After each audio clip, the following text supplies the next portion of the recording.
HOA cut our main water line. I shouted it, disbelief warring with fury as I watched water shoot like a geyser from our front lawn, turning our dream yard into a swamp.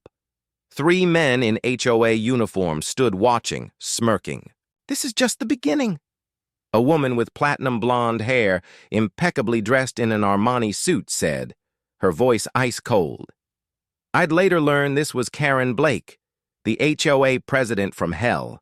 "In 72 hours, this house won't be yours anymore." Karen had never sent a single violation notice before this. Not one. Standing there, soaked from the knees down, I realized this wasn't about HOA regulations.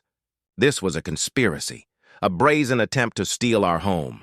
I screamed it, fury and disbelief twisting in my gut as water blasted from our front lawn like a goddamn geyser, turning our perfect yard into a swampy mess. 3 assholes in HOA uniforms just stood there, grinning like they'd won the lottery. My phone buzzed. New message.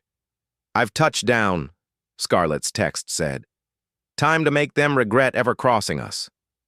This isn't just a story. This is war. The second she landed, their countdown to obliteration started ticking. So, what about you? Would you stand and fight or crawl away like a coward?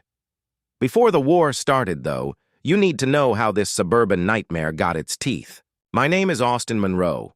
Just 3 months ago, my family and I, that's my wife, Scarlett, and our 9-year-old daughter, Malene, moved into what we thought was our dream home in Oak Ridge Estates. It was an upscale community, manicured lawns, picturesque houses, the kind you see in magazines. After years of military relocations following Scarlett's naval career, we finally had a place to call our own, a forever home. I work as a freelance writer, so I'm usually the one holding down the fort while Scarlett serves our country. She's a commander in the Navy, in charge of a destroyer, a floating fortress with hundreds of sailors under her command. She's also a former civil attorney, though that part of her resume wasn't relevant until the HOA from hell decided to target us. It all started on a Tuesday morning. I was in my home office, finishing an article, when I heard an aggressive, almost violent knock at the door. When I opened it, I found 3 people standing on my porch. Connor's smirk widened, a predatory gleam in his eyes. "Well, you're getting one now, and it's terminal. The board has voted 72 hours. I demanded to see the specific violations. He refused, just gestured vaguely at our perfectly kept property. "Aesthetic standards," he mumbled. "Improper use of residential property." Pure garbage. The document he handed me bore the signature of someone named Karen Blake, the HOA president, but listed no specific violations. When I pressed for details, the 2 larger men shifted, moving slightly forward. It was a clear, unspoken threat. "Look," Connor said, his voice dropping to a low growl. "You can make this easy, or you can make this hard. But if you're not out in 72 hours, we'll involve the authorities. And trust me, you don't want that." This was the climax of our first encounter. The unbelievable demand, the veiled threats, the utter lack of justification. The clock was ticking. My journalist instinct screamed that something was profoundly wrong. I discreetly pulled out my phone and started recording the interaction, remembering Scarlett's frequent advice: always document potentially problematic encounters. After they left, their smug pronouncements hanging in the air, I immediately called Scarlett on her secure line. Despite being on active duty thousands of miles away, she was calm, tactical. "Don't sign anything, Austin," she instructed, her voice a steady anchor. "Take photos of our property from every angle. Forward me the video you took, and call Kayla Jensen. She's a good attorney I worked with before joining the Navy." Before hanging up, her voice softened, but there was steel underneath. "We're not losing our home, Austin. They picked the wrong family to mess with." I believed her, but that didn't calm the knot tightening in my stomach. As I was taking photos of our perfectly maintained yard, my neighbor Theo Martinez from across the street cautiously approached. Theo was a software engineer, worked remotely, always friendly but somewhat reserved. "I saw them at your door," he said, looking nervously over his shoulder. "The HOA enforcers." When I explained what happened, his face darkened. "You're not the first," he muttered. "The Thompson family 2 blocks over and the Williams before them both pushed out suddenly. The Thompsons even had their utilities cut off and their gate padlocked when they fought back. Be careful, Austin. These people don't just make threats, they follow through." That night, sleep was impossible. I stayed up digging into Karen Blake and the Oak Ridge Estates HOA. Karen was a retired real estate executive in her late 50s. She'd moved to the neighborhood 5 years ago and quickly, almost ruthlessly, risen to power in the association. Online community forums whispered about her heavy-handed approach, her iron fist rule, but nothing concrete explained why she'd target us so aggressively, so suddenly. The next morning, I decided to visit Hazel Wong, an elderly retired professor who, according to Theo, had lived in the neighborhood longer than almost anyone. Hazel lived in a modest home at the end of our street, her garden a vibrant explosion of color that somehow always got exempted from the HOA's strict landscaping rules. When I explained my situation, she invited me in for tea, her eyes sharp and knowing despite her age. "I was wondering when they'd get around to your house," she said, pouring tea with a steady hand. "You're sitting on prime real estate, you know. Your lot backs up to the community green space." She then pulled out a collection of community maps and newspaper clippings she'd been meticulously collecting for years. "Karen's been quietly, almost secretly, pushing a plan to sell part of our community green space to a developer. Your house and 5 others sit at a strategic location where access roads would need to go." The pieces started falling into place with sickening clarity. This wasn't about violations. It was a land grab. As I was leaving Hazel's house, my mind reeling, I noticed a luxury sedan slowing down near my home. Inside was an elegant older woman with perfectly styled platinum hair, an almost mirror image of Karen, who I later learned was Luna Gallagher, the HOA vice president. She was clearly surveilling my property, not even trying to be subtle. When she saw me watching her, she accelerated and drove away quickly. Later that afternoon, more online research delivered the next blow. Luna was a high-end real estate broker. And her son? The CEO of Gallagher Development Group, the very company rumored to be interested in our community's green space. The climax of my investigation hit me like a punch. This was a coordinated family affair, a blatant, corrupt scheme to enrich themselves by destroying our neighborhood. I also found an obscure clause in the original HOA bylaws. Any eviction decision required a public vote from the entire board, not just the president's signature. They hadn't even followed their own damn rules. My research also uncovered something else disturbing. Karen Blake had donated heavily to several local politicians' campaigns. This explained her brazen confidence, her apparent immunity from oversight. I spent hours diving into property records, discovering a chilling pattern. Over the past 3 years, homes in strategic locations had been sold under market value after their owners were mysteriously pressured to leave. These properties were purchased by different LLCs, but with some digging, I found connections leading back to Luna's son's development company. This was bigger than just our house. It was a systematic scheme. I printed everything, securing the documents in our safe, backup copies uploaded to encrypted cloud storage. If they wanted a fight, I'd make sure we were armed with information.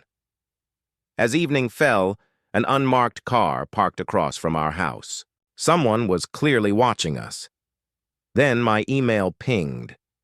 An anonymous message.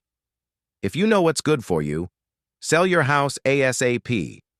This neighborhood isn't for people like you." Anger, cold and sharp, cut through the fear. This wasn't just about us anymore. The next day was the monthly HOA meeting. I walked into the community center, head held high despite the stares. Karen Blake sat at the center of the board table, her platinum hair immaculate, her expression freezing when she saw me. Luna Gallagher sat beside her, whispering something as I took a seat in the back. I waited patiently through the mundane agenda items until the open forum. Then, I stepped up to the microphone. My name is Austin Monroe, I began, my voice steadier than I felt.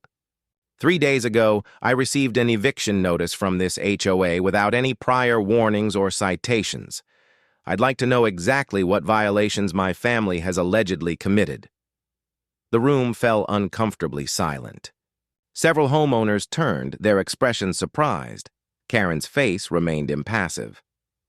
"Mr. Monroe," she replied, her voice dripping with condescension, "individual enforcement actions aren't appropriate for public discussion. If you'd like to appeal, submit a written request. The board will consider it at our next meeting in 30 days. Her dismissive tone made it clear she expected that to be the end of it. She underestimated me. "Actually," I countered, my voice firm, "according to Article 7, Section 3 of the original HOA bylaws, any eviction decision requires a public vote from the entire board, with specific violations cited in the public record. That doesn't appear to have happened in my case." For a fleeting second, the color drained from Karen's face before she regained her composure. Luna, ever the loyal bulldog, jumped in. "Mr. Monroe clearly doesn't understand our updated procedures." She turned to a digital projector, and suddenly, photos of my house flashed onto the screen. Photos that had clearly been altered. Peeling paint, overgrown landscaping, what appeared to be commercial equipment in our garage. None of it was real. "That's a lie," I declared, pulling out my phone. "Those pictures are doctored." I accessed the photos I'd taken just yesterday. "I'd be happy to show current, unedited photos of my property to anyone interested," I offered, moving to connect my phone to the projector before anyone could object. The contrast was stark. Our house was immaculate. Then I went for the jugular. "While we're discussing transparency, I'd also like to ask about the proposed sale of community green space to Gallagher Development Group, a company run by Ms. Gallagher's son, and how that relates to the sudden interest in removing homeowners along Maple Street." The room erupted. Homeowners started shouting questions, many clearly unaware that their cherished green space was on the chopping block. A few residents stood up in my defense, noting our property had always been well maintained. One elderly gentleman demanded to see the full financial records of the HOA. Karen refused, banging her gavel repeatedly, finally adjourning the meeting due to disruptive behavior. The climax of this chapter wasn't just the chaos. It was the visible crack in Karen's facade and the spark of rebellion I'd ignited. As people were filing out, many stopped to express support, sharing their own stories of HOA intimidation. Some exchanged phone numbers, eager to form an alliance. Throughout the confrontation, one board member had remained conspicuously silent. A nervous-looking man I later learned was Dominic Winslow, the HOA's accountant. As I was leaving, he approached me, his eyes darting around. "Meet me at Sunlight Cafe tomorrow at 3i, he whispered hurriedly. "There's more to this than you know." Before I could ask, he vanished. When I arrived home, my blood ran cold. Someone had spray-painted a large, crude red X on our front door. The vandalism felt like a declaration of war, a direct response to my defiance at the meeting. I documented everything meticulously, then spent an hour scrubbing the paint off our door, fury simmering beneath my controlled actions. That night I installed security cameras around our property, a precaution that would prove critical. The next morning, as if to add insult to injury, I received a formal letter from the HOA citing us for the unapproved decoration on our front door, the very X they or their cronies had spray-painted. The absurdity was infuriating. The letter included an additional fine of $300. I added it to my growing file of evidence of harassment. After dropping Malene at school, warning her to stay close to her teachers and not leave with anyone but me, I spent the morning researching legal options for fighting an HOA in our state.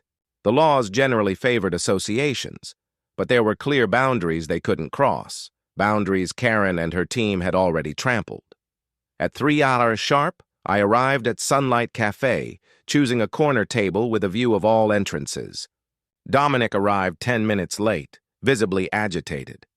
He ordered coffee but barely touched it, constantly checking over his shoulder as he spoke in a hushed, urgent voice. "I've been the HOA's accountant for 6 years," he began. At first, everything was above board.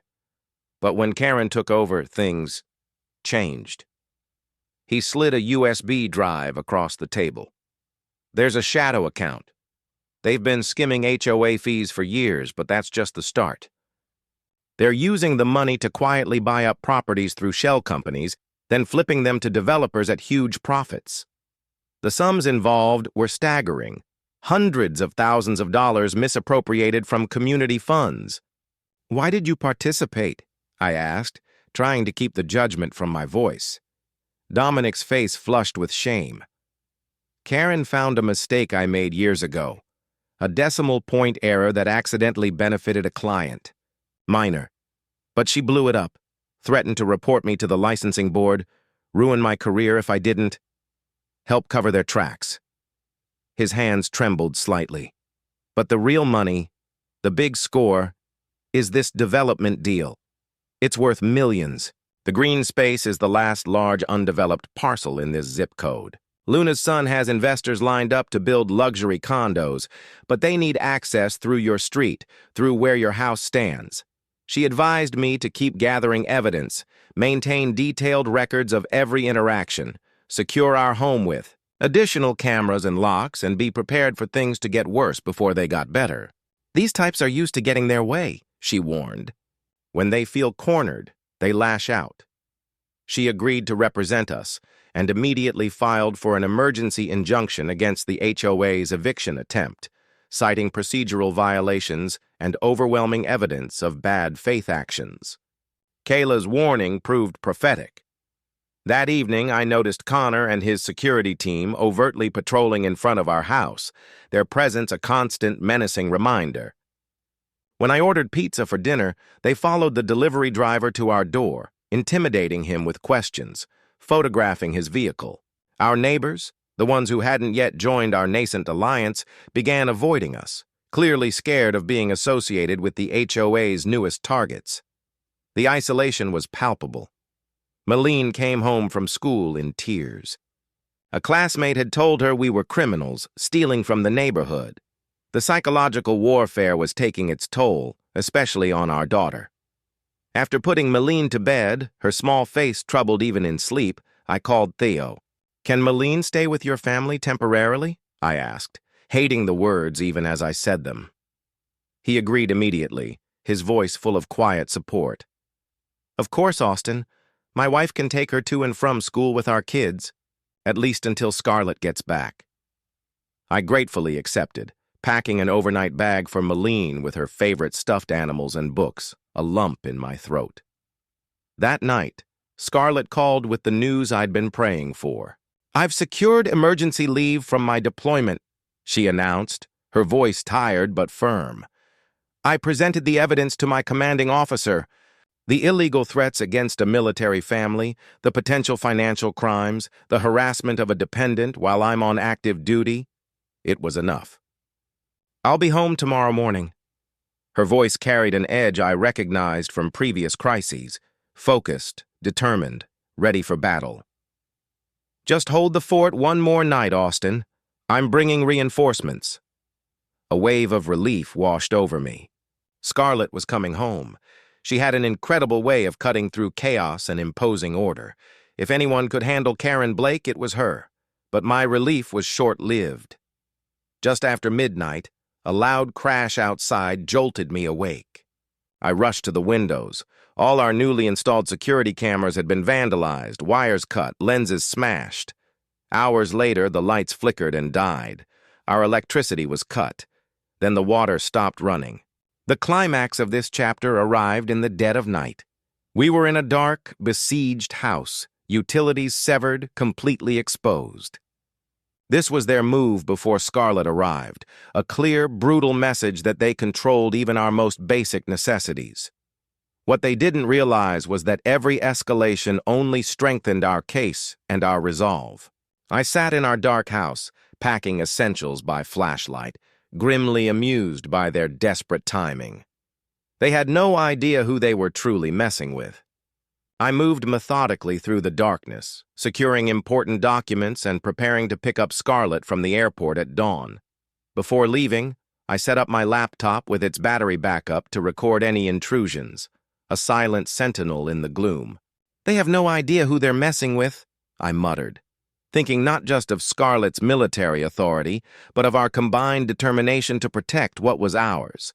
This wasn't just about a house anymore. It was about standing up to corruption and intimidation that had poisoned an entire community. Scarlett arrived on the 6 a.m. flight, wearing her full Navy commander uniform. Her posture was erect, her eyes alert despite the long journey. The moment I saw her striding through the terminal, a sense of profound calm washed over me. She had always been my anchor. Watching her navigate the crowded airport, shoulders squared, chin up, her uniform crisp and perfectly arranged, I remembered why I'd fallen in love with her. Even exhausted from a 30-hour journey spanning multiple time zones, she radiated competence and quiet, unshakable determination. When our eyes met, her face broke into that warm smile reserved just for family, and the knot in my stomach finally loosened. We embraced tightly. "I missed you," I whispered, suddenly aware of how isolated I'd felt.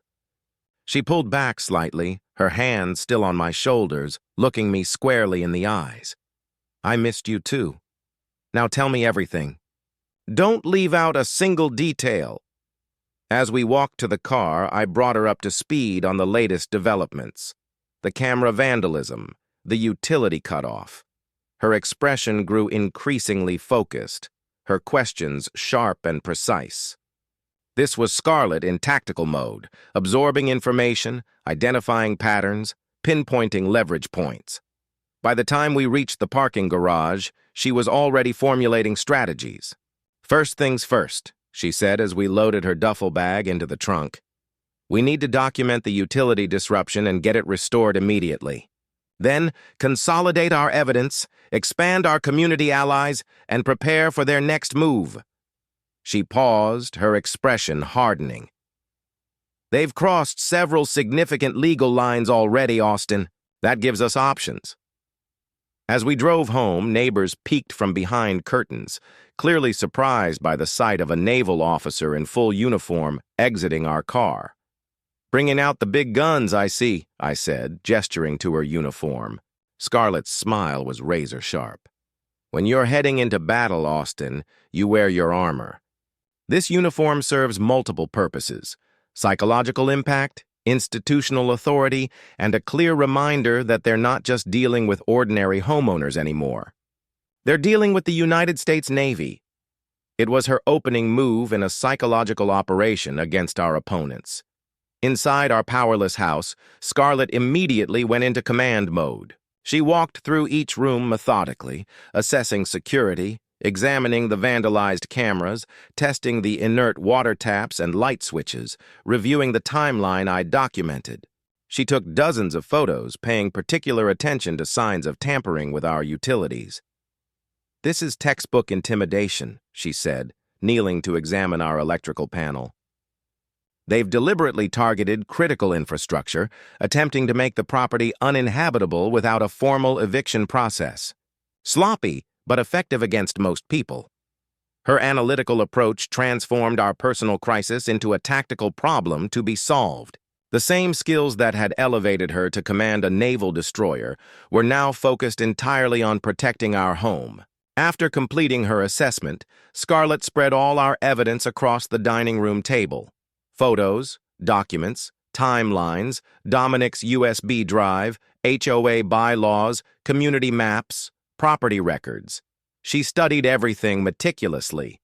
"This isn't just an HOA dispute," she concluded after an hour. "It's organized corruption with elements of racketeering and conspiracy. We need to attack this on multiple fronts simultaneously." She created a detailed action plan, assigning priorities and timelines. First, restoring utilities, then securing legal protection, then building community resistance, and finally exposing the entire scheme to regulatory authorities and the media. "They're not used to organized opposition," she explained. They expect isolated homeowners to give up. We're going to show them what happens when they target the wrong family. Her tactical mind immediately went to work. The climax of her arrival wasn't just her presence, it was the swift, decisive action that followed. She made 3 strategic phone calls that would dramatically change the course of our battle. The first was to the city utilities director, a fellow veteran she'd worked with during a previous hurricane relief effort. Her approach was respectful but firm. Our utilities had been illegally disconnected without the legally required 30-day notice, a clear violation of state law. She detailed the timeline, provided photographic evidence, cited the relevant statutes. Her email signature with her full rank and title spoke volumes. Within hours, a utility crew arrived, restoring our water and electricity. The crew chief, apologetic, quietly informed us they'd been told our house was abandoned. A blatant lie from whoever ordered the disconnection. Scarlett had already won the first skirmish. Scarlett's second call was to her contact at the local newspaper, a reporter renowned for government accountability investigations. She didn't frame our situation as a personal grievance, but as a story of systemic corruption affecting an entire community, complete with documentation. She offered exclusive access to financial records showing misappropriation of HOA funds, evidence of selective rule enforcement, and potential testimony from multiple homeowners about intimidation. The reporter, sensing a major investigative piece, agreed to meet us that afternoon. The third call was to the Federal Housing Authority, FHA. Scarlett spoke with an investigator, laying out a compelling case that the HOA was engaging in discriminatory practices designed to remove certain homeowners for financial gain, potentially violating fair housing laws. This federal angle was strategically crucial, elevating the situation beyond local politics and introducing the threat of serious federal oversight. With our basic services restored and critical allies engaged, Scarlett turned her attention to what she called our community outreach phase. She changed from her formal uniform into business casual attire. "We've made our first impression with authority," she explained. "Now we need to be accessible, to build bridges." We spent the rest of the day systematically visiting neighbors, sharing what we'd learned about Karen's development plan and the shadow financial dealings that impacted everyone's property values and quality of life. Scarlett's approach was masterful. She listened more than she spoke, found common ground, and framed the issue as a community concern, not just our personal problem. Many were initially hesitant, afraid of retribution, but her confident, straightforward manner, coupled with the evidence we presented, helped open doors and minds. "We're not just fighting for our home," she explained to each neighbor. "We're fighting for the integrity of this entire community, for fair treatment for everyone." Scarlett also took time to video call Malene at Theo's house, reassuring our daughter. "Remember what I always tell you about bullies?" she asked. Malene nodded. "They only have the power you give them," they recited together, a family mantra now imbued with new significance. "I need you to be brave for one more night, sweetheart. Dad and I are fixing things." After the call, I saw a momentary flash of vulnerability in Scarlett's eyes. The mother worried for her child, but it vanished quickly, replaced by renewed determination. "This ends tomorrow," she said quietly. "One way or another." By evening, a certified letter arrived from the HOA. It stated they would be proceeding with property seizure in 48 hours, citing a convoluted clause in the HOA covenant, one even Kayla had never seen before, claiming expansive powers to protect community interests through expedited property reclamation. It was clearly a desperate, legally dubious move. Scarlett merely raised an eyebrow as she read it. "Right on schedule," she said, almost approvingly. "They're predictable, at least." She added the letter to our evidence file, noting the timing, right after we'd begun mobilizing community opposition. As darkness fell, we spotted Connor and his security team setting up temporary, aggressive-looking fencing around our property line. It was a clear escalation, meant to intimidate us further and signal to wavering neighbors that our fate was sealed. They worked under harsh floodlights, making no attempt to be subtle. Scarlett watched them through binoculars, her expression calculating. "You know, Austin," she said, a determined glint in her eye. "After 4 combat deployments, I've learned one thing. Enemies always make the most mistakes when they're feeling their most confident or they're most desperate. And these people are both." We spent that night strategizing, using Scarlett's military experience in unexpected ways. She drew up what looked like battle plans, flowcharts of authority, chains of communication, contingency scenarios. "In the Navy, we call this force multiplication," she explained, tapping a diagram. "When you're outgunned, you use every resource and advantage available, legal, media, community, to create the impression of greater strength and to control the narrative." By dawn, we had a comprehensive plan she called Operation Transparency, designed to mobilize on multiple fronts simultaneously. Our counteroffensive began the next morning. First, we hosted an impromptu community meeting at Theo's house.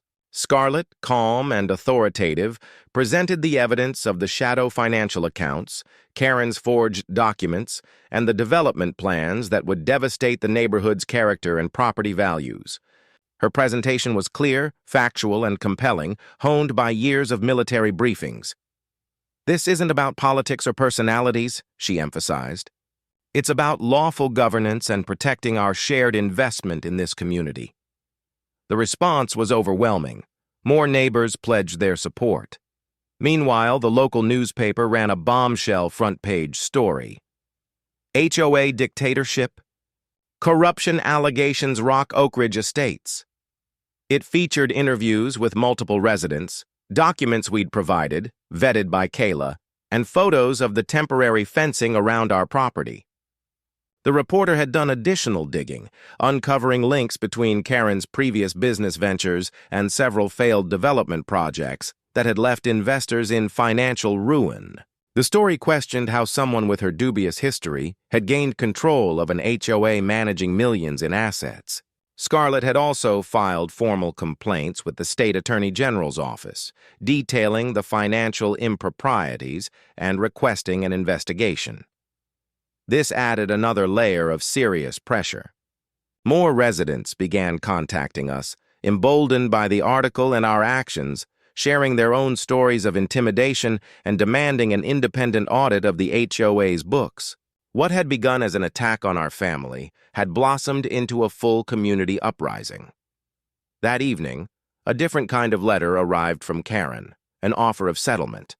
We could remain in our home if we signed a non-disclosure agreement and agreed to sell within 6 months at a fair market value, determined by an appraiser of the HOA's choosing. It was a transparent attempt to silence us while still achieving their goal of acquiring our property. Scarlett's response was to send a copy of the offer, along with a detailed complaint about witness tampering and coercion, directly to the district attorney's office and the FHA investigator. Dominic contacted us late that night, his voice shaking. "Karen is panicking," he whispered. "I overheard her with Connor. She ordered him to solve the problem with you and Scarlett by any means necessary. She promised to clear his gambling debts and secure him a high-paying position in the new development company if he succeeded." Connor, facing bankruptcy and threats from loan sharks, was a desperate man being given a desperate order. The threat had become terrifyingly personal and potentially violent. The night before the HOA's ultimatum expired, we prepared for what Scarlett grimly called the culmination phase. We secured our most important possessions off-site, reinforced our doors, and established a phone tree with supportive neighbors who would respond immediately to any disturbance. I spotted Connor and his team reconnoitering our property again, clearly planning to change our locks or worse the next morning. Scarlett, however, was preternaturally calm. "Let them make their move," she said, her eyes like chips of ice.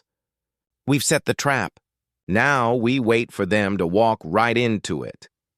While Scarlett fine-tuned what she called our tactical welcoming committee, I worked with Hazel, who, it turned out, had been quietly collecting her own evidence for years, waiting for someone willing to take a stand.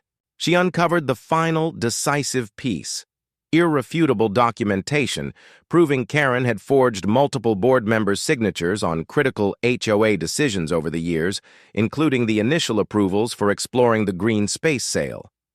The morning of the so-called eviction day dawned bright and clear. Ironically, beautiful weather for what would become the most dramatic confrontation in Oak Ridge Estate's history. We were ready before sunrise. Kayla was on standby. The local news reporter tipped off about a significant community interest story unfolding, and we'd discreetly informed the FHA investigator of the planned seizure. Everything proceeded exactly as Scarlett had predicted. At precisely 9 a.m., a convoy arrived, Karen and Luna looking triumphant in Luna's luxury sedan, followed by Connor and his team in a battered van, carrying tools, new locks, and heavy chains. They seemed momentarily taken aback to find me calmly sitting on the front porch drinking coffee, with several neighbors casually gathered on the sidewalk, ostensibly having morning conversations, but actually serving as visible recording witnesses. "Good morning, Karen, Luna," I said pleasantly. "Beautiful day for some light breaking and entering, isn't it?" Karen's eyes narrowed to slits. "Mr.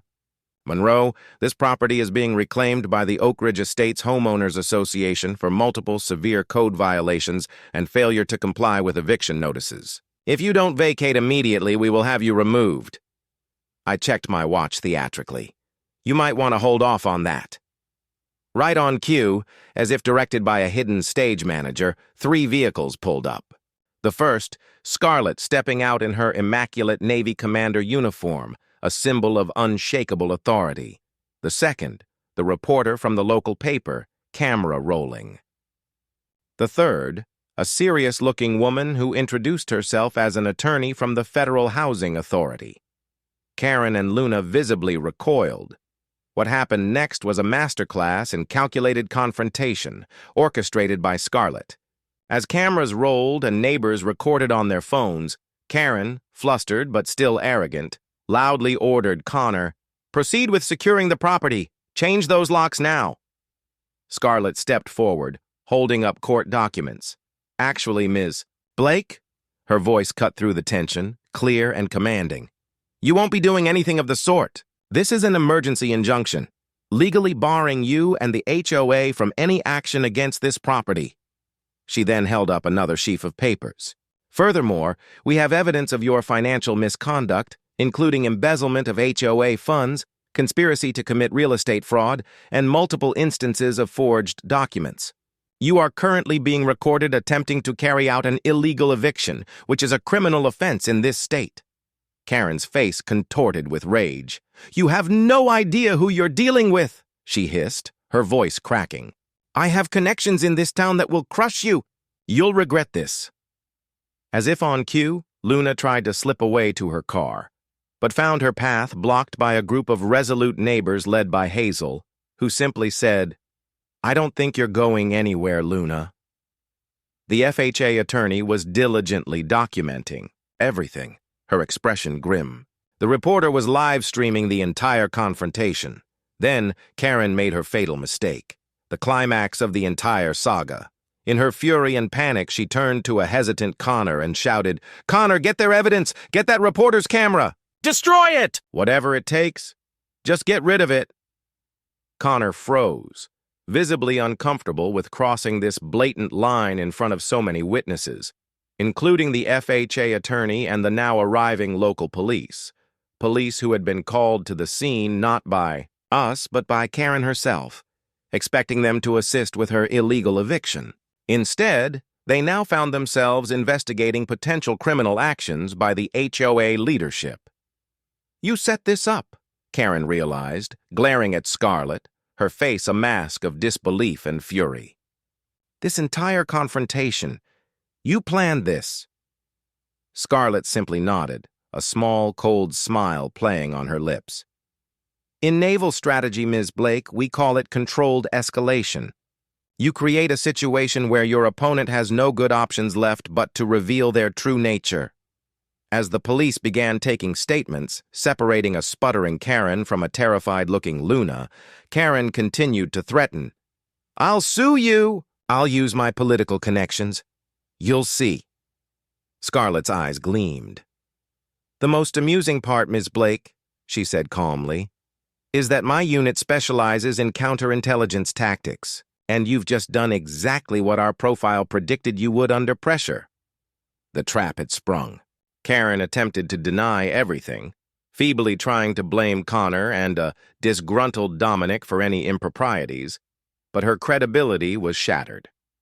When Scarlett revealed, with carefully vetted documentation, that Karen had a sealed prior conviction for real estate fraud from 15 years earlier, information Hazel had painstakingly uncovered through her academic research connections, the room erupted in righteous anger. Luna tried to leave, but was confronted by a wall of angry homeowners demanding answers about her son's development company and her blatant conflict of interest. The police and FHA investigations moved swiftly, confirming what we'd uncovered. Nearly $200,000 in HOA funds had been diverted to shell companies controlled by Karen and Luna over the past 3 years. The climax of the community's struggle was the vote. Karen and Luna were removed from the board unanimously. It was a moment of powerful community solidarity, bringing tears to the eyes of some longtime residents who had suffered silently under their regime for years. Connor, facing serious charges and his own mountain of debt, had turned state's evidence in exchange for leniency, revealing the full extent of their scheme, including Karen's final desperate order to him. Dominic, whom we discovered had actually been quietly documenting the corruption for years while appearing cowed, provided crucial financial records that painted a complete picture of fraud and mismanagement, becoming an unlikely hero. The community rallied, electing Theo as the new HOA president and Hazel as a senior advisor. Their first official act was to create a transparency committee, ensuring all financial records and board decisions were permanently accessible to every homeowner. The development plan that would have destroyed the green space was scrapped. Instead, the area was officially designated as a protected community park in perpetuity. Our house and our community was saved. Karen Blake was heavily fined, received a suspended sentence due to her age and a plea deal, and was banned from serving on any HOA board in the state, a significant blow to someone who had wielded such positions as instruments of power. Luna Gallagher lost her real estate license when the state licensing board found she had violated multiple ethical standards. Connor received probation for his role, contingent on his continued cooperation with authorities investigating other criminal activities connected to their network. The legal proceedings rumbled on for months, but the immediate threat to our community had been decisively neutralized. 6 months later, Oak Ridge Estates had transformed. Monthly HOA meetings, once dreaded affairs dominated by Karen's arbitrary rulings, became collaborative community gatherings. The green space flourished. I channeled my experience into a book, Battleground HOA, How One Military Family Fought Corruption and Reclaimed Their Community. It became a local bestseller, then gained national attention as similar cases came to light. It even sparked discussions among local lawmakers about HOA reform. Scarlett received a commendation for her actions, her commanding officers noting her exceptional leadership and tactical thinking in non-combat civilian protection scenarios. Our family hosted a community barbecue to celebrate, an event that has since become an annual tradition, a symbol of our reclaimed neighborhood. What had once been a collection of isolated households became a tight-knit community. The experience taught us powerful lessons about solidarity, the importance of standing up to bullies, and that corruption thrives in shadows but rarely survives the bright light of truth and collective action. When Scarlett received new deployment orders sometime later, Malene asked, "Are we going to have to leave our house again?" Scarlett smiled, kneeling. "Never, sweetheart. A commander never abandons her ship. And this is our harbor. Sometimes it takes a storm to reveal what's truly solid, and who's truly with you when the wind blows hardest.